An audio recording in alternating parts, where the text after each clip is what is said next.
বাংলাদেশের সরকারি প্রশাসনের ইতিহাসে আজকের দিনটি একটি অত্যন্ত তাৎপর্যপূর্ণ, গুরুত্বপূর্ণ এবং চিরস্মরণীয় অধ্যায় হিসেবে লেখা হয়ে যাবে।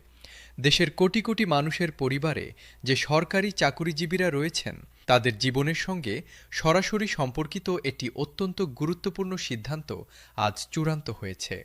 বছরের পর বছর ধরে যে প্রতীক্ষা, যে অনিশ্চয়তা এবং যে উদ্বেগ দেশের লক্ষ লক্ষ সরকারি চাকুরিজীবীর মনকে ভারাক্রান্ত করে রেখেছিল, আজ সেই দীর্ঘ প্রতীক্ষার অবসান হয়েছে। আজ রাজধানী ঢাকার অতিথি ভবনে সরকারের সর্বোচ্চ নীতি নির্ধারণী পর্যায়ের এক অত্যন্ত গুরুত্বপূর্ণ ও উচ্চ পর্যায়ের রুদ্ধদ্বার বৈঠকে নবম জাতীয় পে স্কেল আনুষ্ঠানিকভাবে এবং চূড়ান্তভাবে অনুমোদন লাভ করেছে। এই অনুমোদনের পাশাপাশি দেশের ২২ লক্ষেরও বেশি সরকারি চাকুরিজীবীর জন্য ৩টি অত্যন্ত গুরুত্বপূর্ণ ও যুগান্তকারী সিদ্ধান্তও ঘোষণা করা হয়েছে। এই সিদ্ধান্তগুলো সরকারি কর্মচারীদের জীবনমান উন্নয়নে, তাদের আর্থিক নিরাপত্তা নিশ্চিত করতে এবং প্রশাসনকে আরও গতিশীল ও কার্যকর করে তুলতে অত্যন্ত সুদূরপ্রসারী ভূমিকা রাখবে। প্রথমেই জানা দরকার এই বৈঠকটি কেন এত গুরুত্বপূর্ণ এবং কেন এটি নিয়ে সারা দেশে এত আলোচনা হচ্ছে। আসলে পে কমিশনের কার্যক্রমে যে দীর্ঘ বিলম্ব হয়েছে, সেটি নিয়ে সরকারের উচ্চ পর্যায়ে গভীর উদ্বেগ ও অসন্তোষ তৈরি হয়েছিল। মাঠ পর্যায়ের সরকারি কর্মচারীদের মধ্যে ক্রমবর্ধমান হতাশা, ক্ষোভ এবং অসন্তোষের পরিস্থিতি প্রশাসনিক স্থিতিশীলতার জন্য একটি গুরুতর হুমকি হয়ে উঠছিল। এই অস্বস্তিকর ও উদ্বেগজনক পরিস্থিতির দ্রুত এবং কার্যকর সমাধানের লক্ষ্যেই আজকের এই জরুরি ও উচ্চ পর্যায়ের বৈঠকটি আহ্বান করা হয়।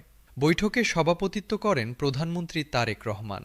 পাশে ছিলেন অর্থমন্ত্রী আমির খসরু মাহমুদ চৌধুরী, পে কমিশনের চেয়ারম্যান জাকির আহমেদ খান এবং প্রশাসনের বিভিন্ন মন্ত্রণালয় ও বিভাগ থেকে আগত প্রায় ৭০ জন জ্যেষ্ঠ সচিব সহ সরকারের সর্বোচ্চ পর্যায়ের কর্মকর্তাবৃন্দ। এত বিশাল পরিসরে এবং এত উচ্চ পর্যায়ের কর্মকর্তাদের একত্রিত করে পে স্কেল বিষয়ক বৈঠক আয়োজনের ঘটনাটি নিজেই প্রমাণ করে যে সরকার এই বিষয়টিকে এখন সর্বোচ্চ জাতীয় অগ্রাধিকার হিসেবে বিবেচনা করছে। বৈঠকের শুরু থেকেই পরিবেশটি ছিল অত্যন্ত গুরুগম্ভীর, সিদ্ধান্তমুখী এবং কার্যকর। প্রধানমন্ত্রী তারেক রহমান কোনো প্রকার ভণিতা বা কূটনৈতিক ভাষার আশ্রয় না নিয়ে সরাসরি মূল বিষয়ে প্রবেশ করেন। তিনি পে কমিশনের কার্যক্রমে যে অযাচিত, অনাকাঙ্ক্ষিত এবং সম্পূর্ণ অপ্রয়োজনীয় বিলম্ব হয়েছে, তা নিয়ে অত্যন্ত তীব্র ও কঠোর ভাষায় অসন্তোষ প্রকাশ করেন। তিনি সরাসরি প্রশ্ন তোলেন যে কোনো কারণে এই দীর্ঘ বিলম্ব হলো এবং কার দায়িত্বহীনতার কারণে দেশের লক্ষ লক্ষ সরকারি কর্মচারীকে এত দীর্ঘ সময় ধরে অপেক্ষার যন্ত্রণায় রাখা হলো। প্রধানমন্ত্রী পরিষ্কার ভাষায় বলেন, এই পে কমিশন গঠনের উদ্যোক্তা আমি নিজে এবং যাদেরকে এই গুরুদায়িত্ব অর্পণ করা হয়েছিল তাদের দক্ষতা ও যোগ্যতার প্রতি আমার পূর্ণ আস্থা ও বিশ্বাস ছিল। আমি স্পষ্টভাবে নির্দেশ দিয়েছিলাম যে সর্বোচ্চ ২ থেকে ৩ মাসের মধ্যে নবম পে স্কেল বাস্তবায়নের যাবতীয় কাজ সম্পন্ন করতে হবে এবং দেশের সরকারি কর্মচারীরা যেন দ্রুততম সময়ের মধ্যে নতুন বেতন কাঠামোর সুফল ভোগ করতে পারেন, তা নিশ্চিত করতে হবে।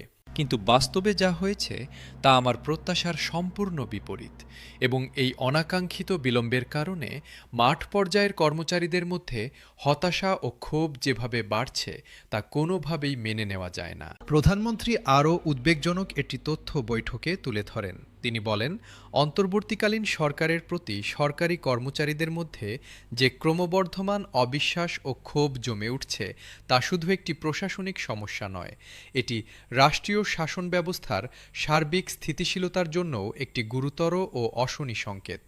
একটি সুশৃঙ্খল, দক্ষ এবং জনকল্যাণমুখী প্রশাসন পরিচালনার জন্য কর্মচারীদের মনোবল ও কর্মস্পৃহা সর্বোচ্চ পর্যায়ে রাখা অপরিহার্য।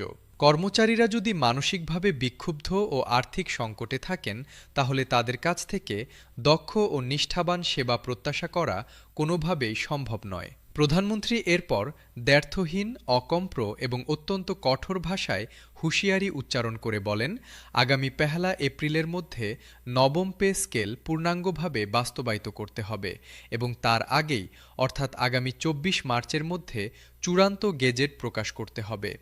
এটি কোনো পরামর্শ বা অনুরোধ নয়, এটি সরাসরি প্রধানমন্ত্রীর সুনির্দিষ্ট ও অলঙ্ঘনীয় নির্দেশ। এবং এই নির্দেশ পালনে কোনো ব্যর্থতা, অবহেলা বা অজুহাত কোনোভাবেই গ্রহণযোগ্য হবে না। প্রধানমন্ত্রীর এই কঠোর, দৃঢ় ও অকম্প্র নির্দেশের প্রেক্ষিতে বৈঠকে উপস্থিত অর্থমন্ত্রী আমির খসরু মাহমুদ চৌধুরী তাৎক্ষণিকভাবে এবং সম্পূর্ণ দৃঢ়তার সঙ্গে সম্মতি জানান। তিনি বলেন, প্রধানমন্ত্রী যেহেতু অত্যন্ত স্পষ্টভাবে এবং দৃঢ়তার সঙ্গে নির্দেশ দিয়েছেন এবং এটি এখন শুধু প্রশাসনিক দায়বদ্ধতার বিষয় নয়, বরং দেশের লক্ষ লক্ষ কর্মচারীর প্রতি সরকারের প্রতিশ্রুতি পালনের প্রশ্নে পরিণত হয়েছে, তাই নির্ধারিত সময়সীমার মধ্যে গেজেট প্রকাশ করা এখন আর কোনো বিকল্পের বিষয় নয়, এটি সম্পূর্ণ বাধ্যতামূলক।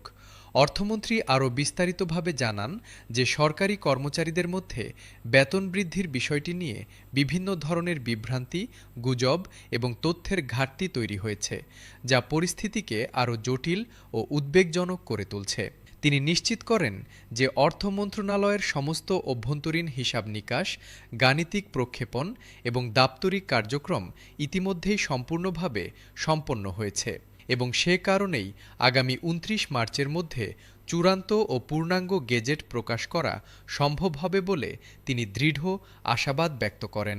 আজকের এই উচ্চ পর্যায়ের বৈঠকে প্রশাসনের বিভিন্ন মন্ত্রণালয় ও বিভাগ থেকে আগত প্রায় ৭০ জন জ্যেষ্ঠ সচিব নবম পে স্কেল বাস্তবায়নের বিষয়ে অত্যন্ত গুরুত্বপূর্ণ, গঠনমূলক এবং বাস্তবসম্মত মতামত উপস্থাপন করেন। দেশের প্রশাসনিক ব্যবস্থার এই সবচেয়ে অভিজ্ঞ ও দক্ষ কর্মকর্তারা সম্মিলিতভাবে বলেন, এটি জাতীয় বেতন স্কেল পরিবর্তন ও পুনর্গঠন করা নিঃসন্দেহে একটি জটিল ও সময় সাপেক্ষ কাজ, কিন্তু এই কাজটি